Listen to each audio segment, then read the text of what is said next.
सांख्य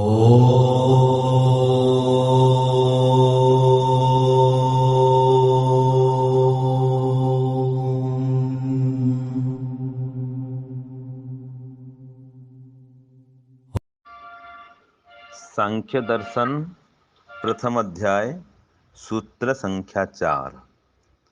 सर्वासंभवात् संभवे अपि सत्व असंभवात् हेयः प्रमाण कुशलैः।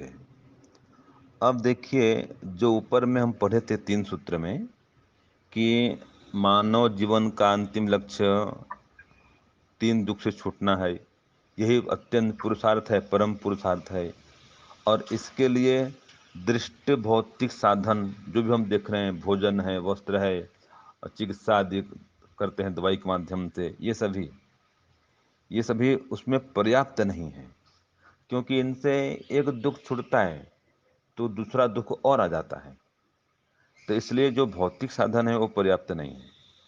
और सूत्र 3 में कहा, अगर ये भौतिक साधनों से दुख को नष्ट करना चाहेंगे तो वो पुरुषार्थ तो कहलाएगा, लेकिन वो अत्यंत पुरुषार्थ नहीं कहला पाएगा। जैसे भूख लगने पर हम भोजन करते हैं, खाना बनाते हैं, भोजन करते हैं, वही पुरुषार्थ तो करते हैं उसमें, लेकिन वो अत्यंत पुरुषार्थ नहीं, क्योंकि इससे समस्त दुख से छुटकारा नहीं हो सकता है। तो इसी बात को सूत्र 4 में आगे बता दिया कि भले ही आप 50 साधन इकट्ठा करेंगे तो 50 साधन से 50 दुख छूट सकता है, लेकिन सभी दुख तो नहीं छूटेगा। इसलिए जो कुशल व्यक्ति हैं, माने योगी व्यक्ति हैं, वो भौतिक साधनों को अच्छा नहीं मानते, अत्यंत पुरुषार्थ नहीं मानते, खास करके सभी दुख से छूटने के लिए। हाँ, संसार में रहते हैं, साधन ठीक है, ये संसार के कुछ दुख को दूर करते हैं, आवश्यकताओं की पूर्ति करते हैं, ये बात ठीक है।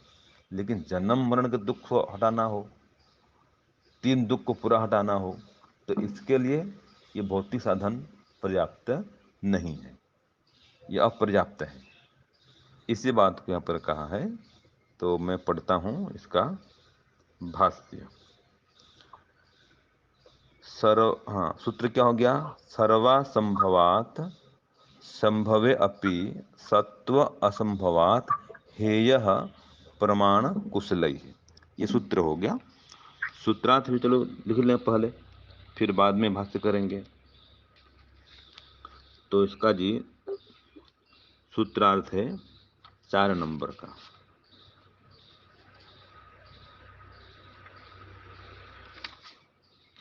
लिखना चाहे तो लिख सकते हैं।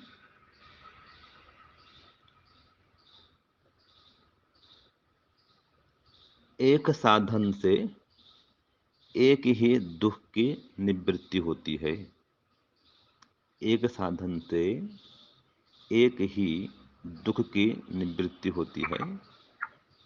ऐसे ही अनेक साधनों से अनेक दुख की निवृत्ति होती है।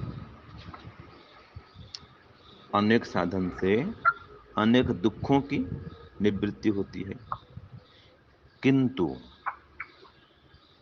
इन भौतिक साधनों से समस्त दुखों से निवृत्ति नहीं हो सकती। 3 दुखों से छुटकारा नहीं हो सकता है। इसलिए जो कुशल योगी हैं वे भौतिक साधनों को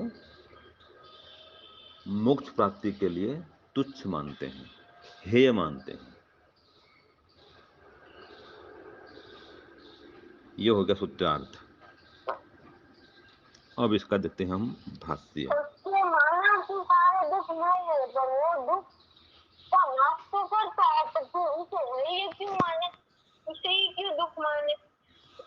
दुख तो छूटता है।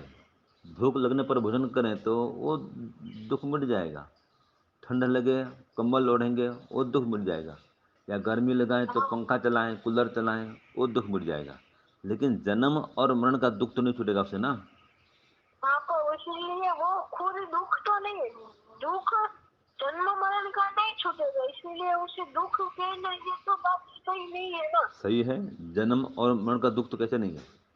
सबसे बड़ा दुख मरण का दुख है संसार में, सबसे भयंकर दुख मरण का दुख तो है।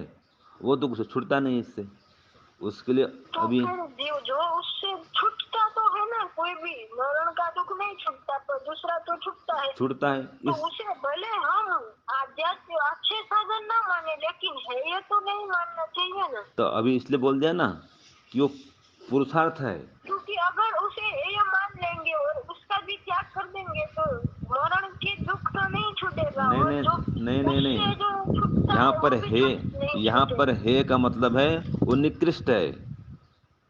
हे का मतलब इसको त्याज्य नहीं किया, माने भौतिक दुख को दूर करने के लिए भौतिक साधन चाहिए, उसका मना नहीं है, लेकिन मोक्ष प्राप्त करने के लिए वो साधन पर्याप्त नहीं है ना, इसलिए उसको छोड़ना पड़ेगा। मोक्ष के लिए उसमें अगर कोई लगाए व्यक्ति तो पर्याप्त नहीं है, इसलिए अष्टांग योग को अपनाना पड़ेगा। तो यहाँ पर हे मतलब वो निकृष्ट है, वो असंभव है ना, मोक्ष प्राप्ति से संभव नहीं है, इसलिए उसको वो निकृष्ट मानते हैं, पर्याप्त नहीं मानते उसको, वो अपर्याप्त है मतलब। और ऊपर तो कह दिया था ये पुरुषार्थ होता है, वो स्वीकार करता है भाष्यकार कि ये भी एक पुरुषार्थ है, धन कमाना, भोजन बनाना, ये भी पुरुषार्थ है ना, इसका मना नहीं करते हैं, ये सब पुरुषार्थ है, लेकिन इससे सभी दुख से छुटकारा नहीं होता है, इसलिए उत्कृष्ट नहीं साधन, खास करके मोक्ष प्राप्त करने के लिए ये पर्याप्त नहीं है, इसके लिए वापस आपको ये अष्टांग योग को अपनाना ही पड़ेगा। ये साधन आंतरिक हैं, और ये जो साधन है खाना पीना आदि, ये साधन बाह्य हैं। तो बाह्य साधन जो है पर्याप्त नहीं है, उसके लिए ध्यान, उपासना, विवेक, वैराग्य, समाधि, ये सब साधन अपनाने ही पड़ेंगे। ठीक है दक्ष जी? उससे अपने नहीं भूलेगी तो आज ये आवाज़ नहीं आ रही है आपकी।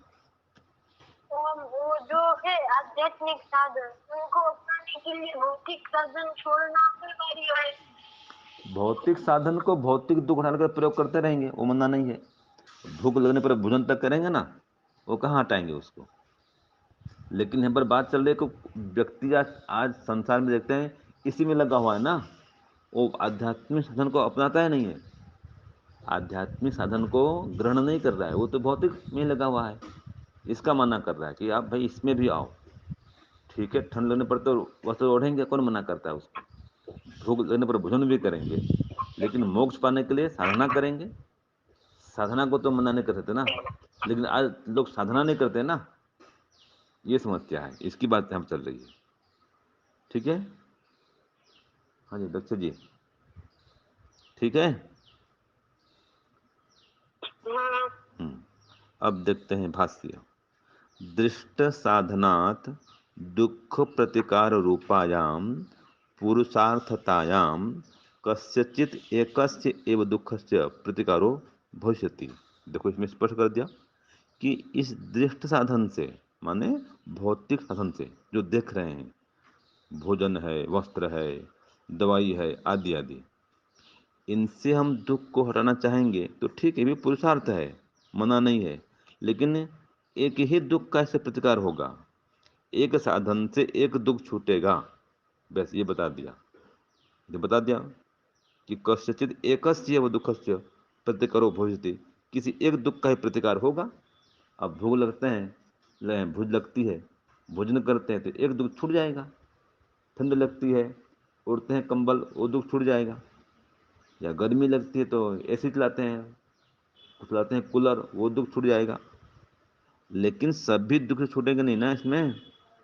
और ये दुख भी छूटता कैसा है, एक समय दुख छूटता है, भूख लगी, खाना खाए, 4 घंटा 5 घंटा दुख मिट जाएगा, शाम को फिर भूख लगती है, फिर भोजन बनाना पड़ता है। एक बार भोजन बनाओ खा लो तो जीवन भर नहीं खाना पड़े ऐसा तो होता नहीं है ना, बार बार भोजन बनाना पड़ता है, हर दिन बनाना पड़ता है, इसलिए ये अत्यंत पुरुषार्थ नहीं है। समस्त दुख से छुटकारा नहीं हो सकता है इससे, जितने साधन हैं संसार में भौतिक वाले। यतः क्योंकि तस्मात् एकस्मात् दृष्ट साधनात् तत्संबंधम एव दुखम निर्वर्तिष्यते। क्योंकि और बोल दिया कि जो हम भौतिक साधन अपनाते हैं तो उस साधन से उससे संबंधित ही कोई दुख छूटता है। हम हम कंबल ओढ़ें और भूख मिट जाए, ऐसा नहीं होता है। कंबल ओढ़ने पर जो ठंड है उससे छुटकारा मिल सकता है। भूख लगती है, भोजन करते हैं तो भूख मिटेगी, उससे ठंडी नहीं जाएगी। तो जिस साधन से दुख छूटता है तो उससे संबंधित दुख ही छूटता है। नहीं सर्व दुख निवृत्ति संभव, सभी दुख से छुटकारा नहीं हो सकता है, सभी दुख से निवृत्ति नहीं मिल सकती है किसी भी एक साधन से। एक साधन से एक दुख ही छूटता है, बस इतना ही है। तस्मात, इसलिए कह रहा है, अथ च बहुविध दृष्ट साधन समुदायात सर्व दुख प्रतिकार संभव असंभवेपि सत्वस्व सत्वस्य वास्तविक दुख प्रतिकारस्य नितांत दुख निवृत्ति रूपस्य मोक्षस्य असंभवात्। इसलिए बहुत सारे साधन मान लीजिए अपनाते हैं, मान लीजिए अनेक साधन इकट्ठा किए तो उससे क्या होगा, अनेक दुख तो दूर हो जाएगा। अर्थात 50 साधन है तो उसे 50 दुख दूर होगा। 100 साधन आपके पास में है तो 100 दुख दूर हो जाएंगे। लेकिन समस्त दुखों का प्रतिकार असंभव है, और विशेष करके जन्म और मरण का दुख ये तो संभव है ही नहीं। तो जो वास्तविक में असली दुख है वो तो मृत्यु का दुख है, तो इसका प्रतिकार संभव नहीं है। नितांत दुख दुख निवृत्ति ये संभव नहीं है। नितांत माने ये तीन दुख जो बात आई थी, आध्यात्मिक दुख, आधिदैविक दुख, आधिभौतिक दुख, इन तीन दुख निवृत्ति संभव है ही नहीं। और मोक्ष से असंभवात, मोक्ष भी संभव नहीं है। तो इन साधनों से मोक्ष संभव नहीं है, क्योंकि मोक्ष पाने से ही ये तीन दुख छूटते हैं।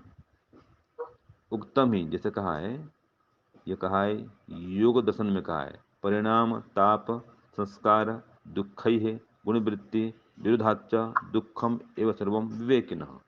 जो विवेकी व्यक्ति हैं, विवेक से संपन्न हैं, उनको तो ऐसा लगता है कि सब कुछ दुख ही है, क्योंकि हर सुख में, संसार के हर सुख में चार दुख मिला हुआ है, परिणाम दुख, ताप दुख, संस्कार दुख, गुणवृत्ति विरुद्ध दुख। ये विषय है योग का है। तो ये सभी सुख में मिला हुआ है, मतलब लगा हुआ, चिपका हुआ है, इसलिए सब कुछ दुखमय ही है। विवेकी व्यक्ति ऐसा मानते हैं।